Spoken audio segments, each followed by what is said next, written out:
Hello friend, welcome to modern classes. दोस्तों, आइए इस क्लास के अंतर्गत हम लोग जानेंगे ये बायोलॉजी का बहुत ही इंपॉर्टेंट पॉइंट है शैवाल। इसको इंग्लिश में अलगी बोलते हैं। इससे रिलेटेड दोस्तों अक्सर एग्जाम में क्वेश्चन देखने को मिलते हैं। शैवाल क्या है, इससे रिलेटेड क्या इंपॉर्टेंट पॉइंट्स हो सकते हैं, ये हमारे जीवन में किस प्रकार से उपयोगी हैं, इनके बारे में हम लोग आज अध्ययन करेंगे। तो दोस्तों, शैवाल को अक्सर आप लोग देखे होंगे, देखिए फिगर के माध्यम से, ये हरा काई होता है, इसको हम लोग काई बोलते हैं। शैवाल को हम लोग काई के भी नाम से जानते हैं, ये काई होता है। ये ज़्यादातर नमी वाले जगहों पर, ये पानी वाले जहाँ जमाव होता है, बहाव होता है पानी, वैसे जगहों पर ये ज़्यादातर पाए जाते हैं। इस फिगर के भी माध्यम से देख सकते हैं, ये हरा होता है और इसमें भी प्रकाश संश्लेषण के द्वारा भोजन बनाने की क्षमताएं होती है। ये भी सूर्य के प्रकाश से ही अपना भोजन बनाते हैं। तो शैवाल है, शैवाल से रिलेटेड कुछ इंपॉर्टेंट पॉइंट्स हैं, आइए हम लोग उसको देखते हैं। शैवालों का अध्ययन फाइकोलॉजी कहलाता है। ये गलती साइकोलॉजी हो गया है, शैवालों का अध्ययन फाइकोलॉजी कहलाता है। नए शैवालों की खोज में प्रोफेसर डॉक्टर इकबाल का विशेष योगदान माना जाता है। डॉक्टर इकबाल जो थे, नए शैवालों की खोज में अहम योगदान दिए हैं। अगर इसके स्थान की बात करें तो ये पेड़ों, चट्टानों, कीचड़, नदी, तालाबों, पुराने घरों, दीवारों तथा स्वच्छ जल तथा समुद्र के जल आदि में ये ज़्यादातर देखने को मिलते हैं। शैवाल में क्लोरोफिल पाया जाता है। शैवाल में क्लोरोफिल होने के कारण ही ये जो शैवाल होते हैं ना, ये हरे होते हैं। अर्थात ये क्लोरोफिल होते हैं, और जिसमें क्लोरोफिल होता है उसमें प्रकाश संश्लेषण की क्रियाएं होती हैं, ज़्यादातर होती हैं जिसमें क्लोरोफिल होता है। इसकी कोशिका भित्ति जो होती है सेल्यूलोज की बनी होती है। जितने भी पादप होते हैं उनकी कोशिका भित्ति जो है सेल्यूलोज की ही बनी होती है, तथा जंतु जो होते हैं उनकी जो कोशिका झिल्ली होती है ये वसा तथा प्रोटीन की बनी होती है। लेकिन ये कोशिका भित्ति अर्थात ये पादप के अंतर्गत आते हैं, इसलिए ये सेल्यूलोज की बनी होती है। तो अगर इन शैवालों के लक्षण की बात करें तो पहला लक्षण ये होता है दोस्तों, शैवाल स्वपोषित होता है। अर्थात स्वपोषित का मतलब ये हो गया कि अपना भोजन स्वयं बनाता है प्रकाश संश्लेषण के द्वारा।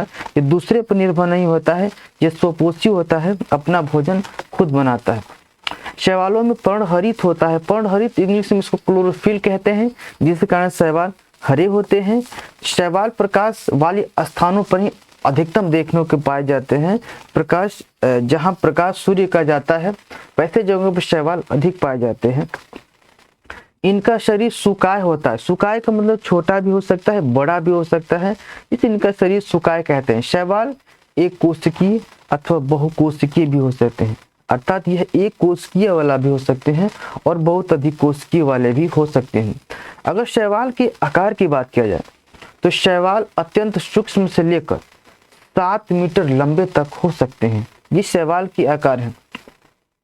सबसे सूक्ष्म शैवाल की अगर बात करें तो क्लेमेडोमोनास होते हैं, जो सबसे छोटा शैवाल होता है, तथा सबसे बड़ा शैवाल लेमिनेरिया होता है। शैवाल के नाम और संरचना की बात करेंगे दोस्तों। शैवाल से नाम क्या होते हैं, कितनी प्रकार के शैवाल होते हैं, वैसे सभी प्रकार के शैवाल की बात नहीं यहाँ पर करेंगे।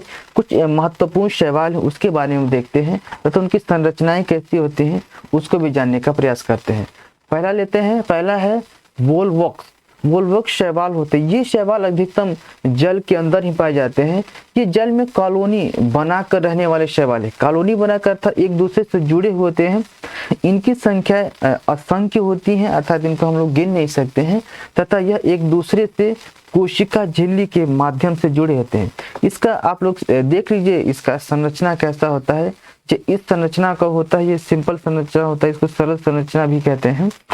तो ये शैवाल हुआ वोल्वॉक्स का। दूसरा शैवाल हम लेते हैं, दूसरा शैवाल है यूलोथ्रिक्स का। यूलोथ्रिक्स ये हरे धागे के समान तंतु के रूप में होता है, और इनमें कई तरह के कई सेल होते हैं जो एक लाइन में स्थित होते हैं। इस फिगर को आप लोग देख सकते हैं, ये कई लाइन, ये लाइन बोला ना, ये वाला लाइन की बात कर रहा है। ये कई खंड में होते हैं शैवाल, और ये एक धागे की तरफ पतले होते हैं। ज़्यादातर पानी में आपको देखने को मिल जाएंगे शैवाल। इसमें कई खंड होते हैं, ये कई सेल होता है ना, ये इसके माध्यम से जुड़े होते हैं। यूलोथ्रिक्स का है ये फिगर। इसके बाद तीसरे शैवाल का नाम करें स्पाइरोगायरा। स्पाइरोगायरा, इसमें क्लोरोफिल पाया जाता है। स्पाइरोगायरा में क्लोरोफिल पाया जाता है, इसके कारण ये हरे होते हैं। ये पौधे एक सिल्क के धागे की तरह हरे रंग का होता है।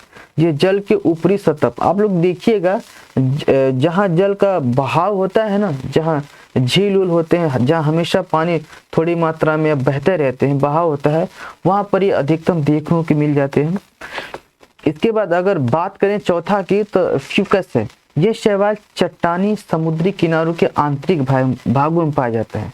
ये ज़्यादातर साल वैसे जगह पाए जाते हैं दोस्तों जहाँ समुद्र होते हैं, और समुद्र के अंदर जो चट्टान होते हैं ना, चट्टान होते हैं, उनके अंदर ये शैवाल देखने को मिलते हैं और इनकी आकृति ऐसी होती है। ज़्यादातर आप इस प्रकार के शैवालों को देखे होंगे, एक्वेरियम देखे होंगे, जो बनाया था आर्टिफिशियल एक्वेरियम ना, ज़्यादातर इसी शैवाल को उसमें दिखाया जाता है।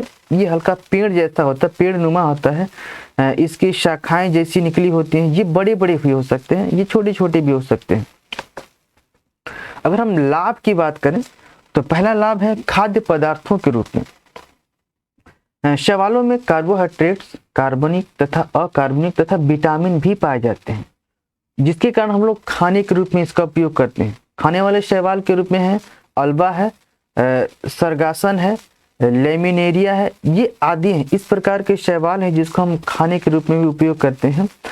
तथा दूसरे शैवाल की अगर बात करें तो दूसरा है व्यावसायिक शैवाल के रूप में हम लोग क्या उपयोग करते हैं। व्यावसायिक अर्थात इससे हम लोग कुछ प्राप्त करते हो तथा हम लोग इसका उपयोग करते हो, जैसे कि लेमिनेरिया है, इसको फिल्म है, आदि शैवाल जो हैं इनसे अल्जीनिक अम्ल अर्थात इससे अल्जीनिक एसिड है उससे निकाला जाता है। इन्हीं शैवालों के माध्यम से एसिड को निकालते हैं। तथा अगला शैवाल है लेमिनेरिया एल्कोनिया। ये दोनों ऐसे शैवाल हैं जिनसे हम लोग आयोडीन प्राप्त करते हैं। आयोडीन जो नमक होता है ना, तो जो उसमें आयोडीन होता है इन्हीं शैवालों के माध्यम से हम लोग प्राप्त करते हैं। तथा कुंड्रस से प्राप्त लसलसा एक पदार्थ निकलता है। कुंड्रस एक शैवाल होता है, उनसे एक लसलसा पदार्थ होता है जिससे पॉलिश या शैम्पू आदि बनाए जाते हैं। ये हमारे व्यवहारिक जीवन में उपयोग होने वाले सारी वस्तुएं हैं जो शैवाल के माध्यम से ही हमको मिलते हैं। इसके बाद तीसरी बात करते हैं औषधियों के रूप में अर्थात दवाइयों के रूप में भी शैवाल का उपयोग किया जाता है। क्लोरेला शैवाल जो है, शैवाल से क्लोरिनिक नामक एंटीबायोटिक दवाई बनाई जाती है। एंटीबायोटिक दवाई है ना क्लोरिनिक, आप लोग अक्सर देखे होंगे, ये क्लोरेला शैवाल से बनाई जाती है। तथा कैरा तथा नाइटेला शैवाल जलाशय में मच्छर मारने के लिए प्रयोग किया जाता है। जो जल होते हैं ना, जलों में जो मच्छर पनपते हैं उनको मारने के लिए हम लोग अधिकतम इन्हीं दो शैवालों का प्रयोग करते हैं। तथा जेलिडियम का प्रयोग पेट की गड़बड़ी संबंधी तथा बुखार जब आता है तो उससे संबंधित इस जेलिडियम के जो शैवाल है उनसे दवाइयाँ बनाई जाती हैं। इनसे किससे संबंधित, पेट से गड़बड़ी तथा बुखार में आता है, इन्हीं शैवालों का उपयोग किया जाता है। अगर हम चौथे की बात करें तो नाइट्रोजन स्थिरीकरण। नाइट्रोजन स्थिरीकरण का मतलब ये हो गया, अक्सर भूमि के अंदर जो उर्वरक क्षमताएं होती हैं वो नाइट्रोजन स्थिरीकरण के कारण ही बनी रहती हैं। तो इनमें भी कुछ शैवाल हैं जो नाइट्रोजन स्थिरीकरण में बहुत योगदान देते हैं, अहम योगदान देते हैं। जैसा है नास्टाक है, अनाबीना है, साइटोनेमा है, रिचुलेरिया आदि। ये जो शैवाल हैं भूमि के जो शैवाल जो हैं भूमि निम्नीकरण में अपना ये अहम योगदान देते हैं। तो इस प्रकार से ये हमारे ये बहुत ही इम्पोर्टेंट शैवाल हैं जो हमारे जीवन में बहुत ही महत्वपूर्ण योगदान देते हैं और हम इनको हमेशा किसी न किसी रूप में ज़रूर प्रयोग करते हैं। दोस्तों, हम आशा करेंगे कि ये जो छोटी सी वीडियो में शैवाल से रिलेटेड हमने आपको जो जानकारियां देने का प्रयास किया है वो आपको अच्छी प्रकार समझ आया होगा। तो दोस्तों, आज के लिए इस वीडियो में बस इतना ही।